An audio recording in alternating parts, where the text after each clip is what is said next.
Oi gente, tudo bem? Bem-vindos ao Intervalo Literário. Meu nome é Bruna e hoje eu vou conversar com vocês um pouquinho sobre esse livro Contra a Escola, do Fausto Zamboni, da editora Vide Editorial. E assim, eu vou usar também um pouquinho do Abolição do Homem, do Lewis. Vou usar o primeiro artigo aqui, Homem Sem Peito, e eu vou conversar sobre duas coisinhas bem pequenas, que é o mito do progresso e um pouco sobre o surgimento da escola, né? Esse livro vai falar de muitas coisas a respeito da escola, voltado um pouco para a educação em literatura, porque o autor, né, é professor em letras, literatura na verdade. Então ele vai trazer uma parte teórica sobre a educação clássica e moderna no primeiro capítulo, princípios e finalidades. Então ele vai traçar um paralelo. No capítulo 2 ele vai falar sobre como que a escola é um direito obrigatório. Então ele vai falar um pouco desse percurso, né, da obrigatoriedade, da escolarização obrigatória. Vai falar da universidade e vai traçar mais uma parte teórica sobre o relativismo. E depois vai falar especificamente sobre literatura e a sua ligação com a educação liberal. A gente vai ter aqui uma forte influência do Olavo de Carvalho, e também eu vi várias referências a textos sobre a educação liberal.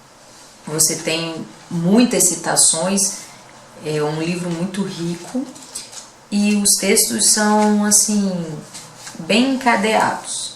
Eu tive um pouco de dificuldade, mas eu estava lendo tão rápido que a culpa é minha, não é do livro, tá?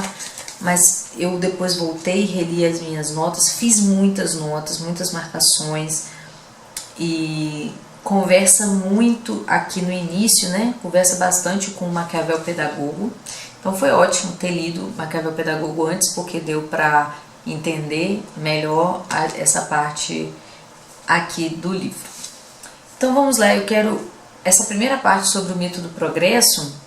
Não foi muito complicado de entender, ele escreve muito bem e ele vai falar coisas que eu escutei no curso Educação Unesco. Então eu vou colocar o link aqui, eu já venho falando desse curso aqui no YouTube, falando no vídeo do Maquiavel Pedagogo, vou deixar aqui em cima para vocês verem. Eu indico esse curso, eu estou assistindo e é riquíssimo em informações. Então é bom quando você foca num assunto, né? E aí você vai vendo sempre aquelas informações vão se encaixando, porque também não dá para ler tudo de uma vez, são muitas nuances. E é disso que eu vou falar aqui. Existem vários fatores para a gente chegar hoje à educação que a gente tem, né? Então ela tem várias facetas, chegou por vários caminhos, vários objetivos. E é lendo assim, né, vários livros sobre o mesmo assunto que você vai pescando aquela ideia mais geral de uma determinada temática. Uma mudança importante na parte filosófica é a conceituação de felicidade. Então, o que é felicidade antes com o cristianismo, com a fé, o que é a felicidade agora, e isso vai moldar o sistema escolar. Como? Gente, olha, profundamente impressionante como que faz diferença. Então vamos lá. Para Aristóteles, a essência da felicidade é a virtude. De certa forma, a educação antes da modernidade, né, era voltada para a formação de homens valorosos, de homens virtuosos, que soubessem assim amar o que é amável e odiar o que era odiável. Então aqui na Abolição do Homem, na página 22 do Lewis, ele vai dizer o seguinte: Santo Agostinho define a virtude como ordo amoris, a condição ordenada das afeições, em que cada objeto está de acordo com aquele tipo de grau de amor apropriado para ele. Aristóteles diz que o objetivo da educação é nos deleitarmos e sofrermos com as coisas que nos devem causar deleite e sofrimento. Essa orientação da afeição era então o objetivo da educação clássica, da educação antes da modernidade, né? E aí você troca a vida eterna e a provisão divina e começa a esperar que se crie o paraíso na terra. E para isso, Deus precisa sair de cena e o homem toma o seu lugar, né? A educação passa então a ser utilitária e prepara o homem para a obtenção dos meios. O padre Ivan Illich diz no seu livro Sociedade Sem Escola que o sistema de ensino não tem por objetivo realmente educar, mas distribuir socialmente os indivíduos por meio do ritual dos certificados e diplomas. Essa fala foi citada no Trivium. Gente, eu vou falando dos livros e vou deixar tudo linkado, tá? O Lewis vai resumir bem essa diferença da antiga e da nova educação nesse texto, no trecho da página 27, que diz o seguinte: em uma palavra, a educação antiga era uma espécie de difusão, homens transmitindo humanidade para outros homens. E a nova educação não passa de propaganda. A dificuldade que o Zamboni vai trazer pra gente é de que quando você não educa as virtudes, quando você não se preocupa com a moral, com os costumes, né? Porque costume hoje é uma coisa horrível. Até dentro da igreja, quando você fala de costume, a pessoa fala, não, a gente não vai falar de usos e costumes, a gente vai falar só de doutrina. A questão é que o costume, né, que o imaginário automático das ações que você vai ensinando, passando de geração em geração, elas têm um porquê. E aí quando você não traz isso para a criança, principalmente para a criança, né, você não educa a virtude, você não anula as paixões. As paixões humanas continuam existindo. E paixão é algo extremamente negativo, né? É uma doença. Então o Zamboni vai falar aqui na página 24, ele vai citar um autor chamado Alan Bloom, né? Que diz o seguinte: se as paixões continuam enquanto que as virtudes que as governam desaparecem, as paixões têm direitos irrestritos, julgadas só em termos de seus efeitos sociáveis, desejáveis ou indesejáveis. Você tem então a tirania dos desejos, a tirania das paixões, né? Eu não preciso nem provar para vocês que isso é verdade. Por favor, olhe para o mundo. O que vai rondar então a segunda metade do século XVIII, né, e todo o século XIX é essa nova religião, essa fé no progresso humano. O homem pode melhorar, o homem pode conquistar, o homem pode fazer tudo o que ele quiser. Então o paraíso pode ser construído pelos homens, o homem é todo poderoso. Então é através desse pensamento que as escolas vão sendo feitas. Gente, a ligação é tão óbvia que quando você vai lendo, vai ouvindo, né, o professor lá da Educação Unesco falando, você fala, como que as pessoas não falam isso? Como que as pessoas não sabem isso? É doentio como que a gente é ignorante quanto o poder de um pensamento, sabe? Então você troca uma crença, você troca uma ideia, troca um sistema filosófico por outro, coloca um sistema filosófico no lugar da religião, exclui Deus, e aí você tem todo o aparato para poder dominar a sociedade. E a escola, gente, a escola é um instrumento de domínio. E qual que é a consequência óbvia, né, de você criar uma escola com o pensamento da fé no progresso? É que você não vai educar essa criança para ser um homem, uma mulher de valor, mas para ser um homem, uma mulher útil. E quais são os produtos dessa educação que tornam o homem útil? Você tem o aluno que é moldado para uma sociedade planejada, né? Você tem uma sociedade em mente. O que eu quero? Eu quero uma sociedade mecanicista. Eu quero uma sociedade industrializada. Então você vai moldar a mente dessa criança. Você tem o pedagogo que intervém na personalidade, né? Isso me lembra que eu preciso ler o livro do padre, como é que é o nome? Do padre Leonel, né? Que é a formação da personalidade. Você tem esse aluno moldado pelo pedagogo e você tem os que determinam esse controle, né? Porque o pedagogo, na verdade, ele é um escravizador que já está escravizado. Ele também já foi escravizado, mas as ideias vêm de uma elite, e não é de uma elite intelectual e tal, é uma elite controladora. E isso acontece porque o domínio que esses controladores desejam pode ser feito de duas formas, né? Então, a primeira forma seria então um homem adulto convencendo outros homens de que uma certa forma de vida é melhor, que vai ser mais honrada, esse tipo de coisa. E você tem a segunda forma, que é burlando, né, esses homens adultos que poderiam te revidar, que poderiam combater a sua ideia, moldando a cabeça de crianças que são bem maleáveis. E ele fala aqui na página 27 isso. Eu vou ler o trecho para vocês, que eu achei super interessante. A combinação entre obrigatoriedade escolar e planejamento desde fora da mentalidade do aluno significa, de fato, manipulação. Evita-se dessa forma o caminho árduo e arriscado da persuasão dos adultos. A ânsia de reformar toda a sociedade aqui e agora cede o passo para os projetos de médio e longo prazo mais seguros, pois é mais fácil moldar as mentes ainda informes das crianças. Aí você me pergunta, mas Bruna, mas e se a gente usar a escola para uma coisa boa, se a gente usar as técnicas pedagógicas para uma coisa boa? E uma coisa que me chamou a atenção nesse livro é que ele fala, os homens, os grandes homens, eles não foram grandes por nenhum método pedagógico. Ninguém influenciou esses homens com um método, sabe? Então, ele vai fazer uma lista assim, de várias pessoas que foram extremamente importantes, extremamente influentes, bem-sucedidas, sem precisar de uma escola, sem precisar de se submeter à lavagem cerebral que é a pedagogia hoje.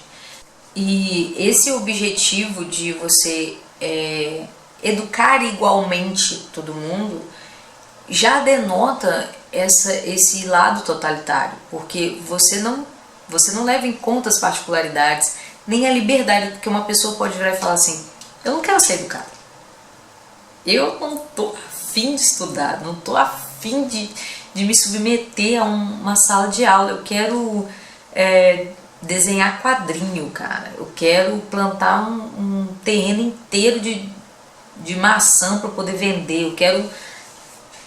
Aí você fala, pra que eu vou pra escola se eu já sei o que eu quero ser, sabe? Aí você fala, ah, mas isso é horrível, mas isso não é bom, você não pode ser só desenhista de quadrinho e tal. E daí, cara, liberdade individual não é levada em conta. Por isso que tem um capítulo inteiro aqui falando que, né, a escola é um direito obrigatório. Não existe, né? É um dever, é uma coisa que é imposta. E como que você aceita isso, né? Eu fico pensando, como que nós chegamos ao ponto de aceitar essa imposição? Porque eles colocam na nossa mente a mesma ilusão que eles têm, sabe? A vista do futuro, progresso humano, nós vamos todos ficar melhores se nós formos todos educados. É ao contrário, você vê um aumento da escolarização, um aumento da violência, um aumento da miséria. Então, gente, é isso que eu fico me perguntando, como é que as coisas estão dando errado há tanto tempo e ninguém falou assim, ninguém não, né? Mas como que a massa não pegou e falou, por que não tá dando certo? O negócio não ia melhorar se todo mundo fosse pra escola? Mas não melhorou, né? Aí na página 31, né, ele vai dizer assim, o marxismo, irmão inimigo do positivismo, ambos foram gerados pelo Iluminismo e a Revolução Francesa, também se arroga o título de científico e entoa os seus louvores ao Deus progresso. Socialistas como Antônio Cândido, contudo, não acreditam no progresso unilinear, mas dialético, né, cheio de contrastes e crises. Desta forma, mesmo o sacrifício de uma geração de estudantes tem seu sentido no processo dialético da história. E até a massificação e a nivelação por baixo do magistério poderiam ser positivas, porque a massa tem visibilidade e utilidade política na transformação da sociedade rumo ao socialismo. E ele vai traçar comentários e críticas ao totalitarismo tanto de direita quanto de esquerda. Então, uma escola que é usada para formar crianças para concordar com a direita ou com a esquerda é ruim, de qualquer jeito. Teve uma frase que eu achei interessante que ele cita do Olavo, que ele fala: é difícil você conversar com uma pessoa que olha para a criança não como um ser, né, mas como uma massa que precisa ser moldada para uma sociedade utópica, uma sociedade futura. É difícil você levar em consideração o pensamento desse sujeito que olha para uma criança não, né, como um ser humano, mas um negócio que tem que fabricar ali para ele ficar útil para aquela sociedade. E é isso que acontece, né? A própria ideia de escola, né, de você obrigar as pessoas a irem receber uma instrução, já tem o que do totalitarismo, né? Então, você vê bem, ele vai falar no capítulo 2 de como que a escola surgiu através de Lutero, né? De Calvino também, e eu achei isso impressionante, né? Se você se você é cristão aí, protestante, e aí você fica sabendo disso, você fica, cara, olha só, eu sempre achei legal Lutero ter feito uma escola obrigatória para fazer todo mundo ler a Bíblia e tal, e hoje eu falo, nossa, isso não foi tão legal assim. Então, ó, um novo instrumento político, a escola na modernidade. No capítulo 2, página 46, ele começa a falar de que em 1524 foi fundada a primeira escola moderna no Estado alemão pelos protestantes para lutar contra o catolicismo. Então, você tinha que ensinar o protestantismo. E em 1559 já tinha um sistema escolar, tipo a ficha para os alunos, tinha multa para quem não fosse frequentar. Aí Calvino também influenciou um sistema obrigatório de educação primária, mas o foco desse relato do Zamboni, né, da escola na modernidade, é a Prússia. E no curso Educação Unesco também traz a Prússia como essa fonte de controle do Estado sobre a educação para um objetivo específico. Então você tem a Prússia formando escolas para criar nas crianças o sentimento de nacionalismo, para que houvesse uma unidade nacional, uma unificação nacional a partir dos novos cidadãos, né, das novas gerações. E aí você fala, a criança é o futuro. Realmente, né? Aí você vai e molda ela para ela fazer o futuro. E no caso, o governo da Prússia apostou nisso e deu certo. E aí esse modelo foi sendo exportado para os Estados Unidos, né, por professores que queriam usar a escola também para uma forma de totalitarismo dentro dos Estados Unidos, e aí cria-se a Unesco, e aí a gente tem essa educação uniformizada, escolarizada, obrigatória, espalhada por todo o Brasil. E a gente adora, né? A gente adora exportar esses negócios, e vem mesmo. E aí tudo que você tem na Unesco, você tem no mundo todo praticamente esse modelinho, né, medíocre de educação uniformizada. Na página 47 a gente lê assim: indício claro para Christoph Dawson de que a escolarização obrigatória e controle estatal estão intimamente ligados é o fato de ela ter se originado primeiro na Prússia e não na França iluminista nem na Inglaterra da Revolução Industrial. Olha que interessante, na Prússia, né, a Prússia que conseguiu realmente implantar um sistema de ensino obrigatório semelhante ao que vemos hoje em quase todo o mundo. O ministro von Stein chegou a abolir as escolas particulares, instituiu-se em exame nacional a certificação do Estado para todos os professores sob um controle de sistema burocrático, passou-se a exigir diploma para o exercício das profissões e para a entrada na universidade. Aos poucos, as escolas particulares foram permitidas, mas tinham que seguir padrões estatais. É isso, né? Controle total do Estado sobre que tipo de criança nossos filhos vão se tornar. Aí você fala pra mim assim, até tem uma amiga minha que fala isso, você tem que escolher a melhor escola pro seu filho, mas é só o fato de você matricular o seu filho na escola sobre coerção, né? Porque se você não matricular, o Estado vem atrás de você, como foi feito, né, há muitos anos atrás,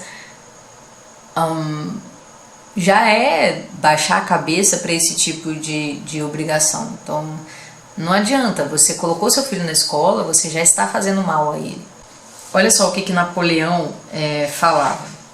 Pensa bem, se um menino não aprende desde a infância a ser republicano ou monarquista, católico ou livre pensador, o Estado nunca poderá formar uma nação.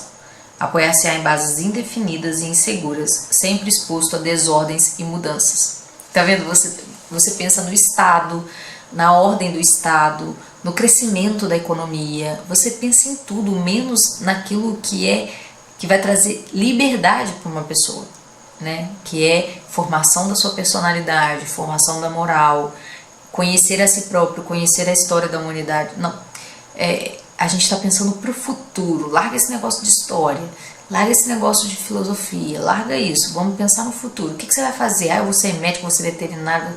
Ninguém fala, eu vou ser uma pessoa. As crianças querem ser profissões, né?